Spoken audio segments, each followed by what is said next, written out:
She was very poor and she was hungry. The food in her hand was the only meal she had left. Then she saw a crippled beggar by the roadside calling out for help. She did not know who he was. She tried to ignore him, but she couldn't. Why did she give him her only meal? And how did a poor beggar later say, "I'm a billionaire"? Sit back, relax, and find out as we go deep into this story. The sun was low in the busy city of Delta. Cars moved fast, people crossed the streets, hawkers called out to customers.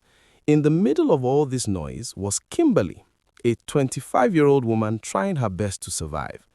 It was already evening, and Kimberly had just closed from work. She stood in front of a roadside food shop, holding the only money she had left tightly in her hand. Her stomach was empty. She had not eaten since morning. The next day was the day she would finally receive her first salary from the shop where she worked as a salesgirl. But right now, she needed food. Kimberly never knew her parents. She grew up in an orphanage. The owner of the orphanage once told Kimberly that she was found on a quiet night where someone had abandoned her. She told Kimberly that she had heard the soft cry of a baby outside the gate of her house one night when the rain was drizzling. When she opened the gate, she saw a tiny infant wrapped in a wet cloth. With no one in sight, she picked the baby up and took her inside. That baby was Kimberly. Life had never been easy for Kimberly, but she was smart, very smart. In school, she was the best in her class. She even got a scholarship to the university. 4 years later, she graduated with a degree in business administration and moved out of the orphanage. Everyone thought she would get a good job. Everyone believed her life would change. But 2 years passed and no job came. Companies wanted people who already had work experience. Kimberly had none. And in this part of the world where the unemployment rate was over 40%, many people rushed into the few jobs available. This made companies very picky. So all her certificates stayed inside her bag, useless, at least for the time being. After trying and trying, she later took a job as a salesgirl in a small shop near her house. It was not what she dreamed of, but she needed something to survive for the meantime until she could get her dream job. Sometimes, she would still walk into different offices to submit her CV and job application letters. Now, as she stood in front of the roadside food shop, she bought a plate of rice and beans with the only money she had left. She carried the food carefully and started walking back home. But then she saw something. By the side of the road, an elderly crippled man sat in a rusty wheelchair. His clothes were torn, his hands were shaking, his beard and hair looked rough and dirty. His eyes were full of pain. His name was Ezekiel. He lifted his eyes slowly when he saw a young lady walking with a food pack in her hand. "Please, my daughter," he called out, his voice weak. "I have not eaten since yesterday. Can you help me with something to eat?" Kimberly stopped. Her heart beat slowly. She stared at the food in her hand. Does this man not have children? Is there no one to care for him, she thought. Her stomach growled loudly. She was hungry, very hungry. But she looked at the old man again. He looked hungry and forgotten. Kimberly took a slow breath and turned to leave, holding her food tightly. But as she walked, she could not shake the picture of the old man's hungry face from her mind. She stopped on the road and stood still. How will he survive today, she thought. What if nobody helps him? He said he had not eaten since yesterday. A heavy feeling came over her. She remembered the story the orphanage owner told her, how she was found alone and abandoned as a baby. For a moment, she felt the same pain in the old man's eyes, like he too had been abandoned by the world. She turned around and walked back to him. "Papa," she said softly, "this food I'm holding, it is the only food I have left. I bought it with the last money I had. I have not eaten since morning too." She paused, then added, "But I think you need it more than I do."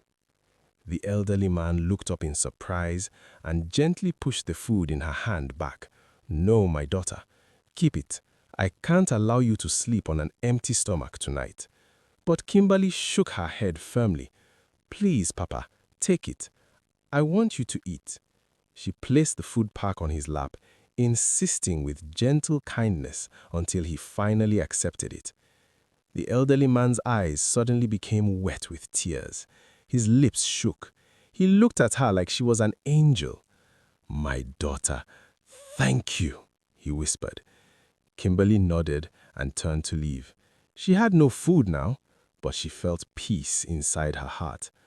As she walked away, she did not know that this simple act, this one moment of kindness, was about to change her life forever. Ezekiel sat quietly on his old wheelchair, watching Kimberly walk away. His eyes followed her until she disappeared into the busy street. He held the food pack with shaking hands. He kept asking himself one question. How can a young girl give her only food to a stranger like me? He had begged many people that day, but they all walked past him. Some looked away, some ignored him and kept moving. But Kimberly, she stopped, she listened, she spoke to him with respect, and she gave him everything she had left. Ezekiel whispered softly, "God, who is this girl who raised a heart like this?" He opened the food pack slowly. His eyes became wet again. No one had shown him such kindness before. The next morning came quietly. Kimberly woke up early, prepared, and stepped out of her small room. Her legs felt weak. Hunger sat deep in her stomach, slowing her steps, but she pushed herself forward. She had work to do. When she got to the shop, her boss was arranging goods on the shelf. "Hello, Kimberly," she said without looking at her. "Good morning, Ma," Kimberly replied. She went straight behind the counter and started her work. She tried to focus, but her stomach kept making small sounds. She held her waist gently and took a deep breath. She knew she had done the right thing by giving the elderly man food the day before, but it still hurt. That food was her only hope for that night. She had nothing left until her salary came. As customers came in and out, Kimberly's mind left the shop again. It went back to the elderly, disabled man on the roadside. His life must be hard, she thought. He sits under the hot sun every day, no family by his side, no one to help him. Who knows how long he's been going to bed on an empty stomach? Her heart became heavy. She wished she could do more. She rested her hand on the counter and whispered to herself, "I hope he is fine. I will check on him again this evening." For a moment, she looked out through the shop window. Cars moved, people hurried, and life continued. Evening came and the sky slowly turned dark.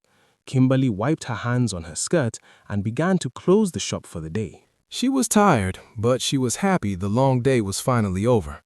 Her boss walked toward her with a small brown envelope. "Kimberly, this is your salary for the month," she said. Kimberly's eyes brightened a little. "Thank you, ma'am," she replied softly. She held the envelope carefully, almost like it was something fragile. She went straight to the part of the road where food items were being sold. She bought some food items and turned toward the long road ahead, the same road where she had seen the elderly man yesterday. Then she began to walk toward the road. When she reached the spot, she stopped. Ezekiel was not there. The corner where he sat yesterday was empty. Kimberly looked left and right. She stepped closer to the roadside. She stood there for a while. Her heart felt heavy. Where could he be? She asked herself. Then another thought came. Does a man like that even have a house? She waited a little longer, hoping he would appear. Maybe he went somewhere to beg. Maybe he was coming back. But minutes passed. The road grew darker. The elderly man did not show up. Kimberly finally sighed softly and turned around to go home. When she reached her small one-room apartment, she unlocked the door and stepped inside. The room was quiet. Only her small mat lay on the floor. A small stove sat in the corner. Her whole life was in one small space. She dropped her bag gently, had a bath, prepared her food, and ate.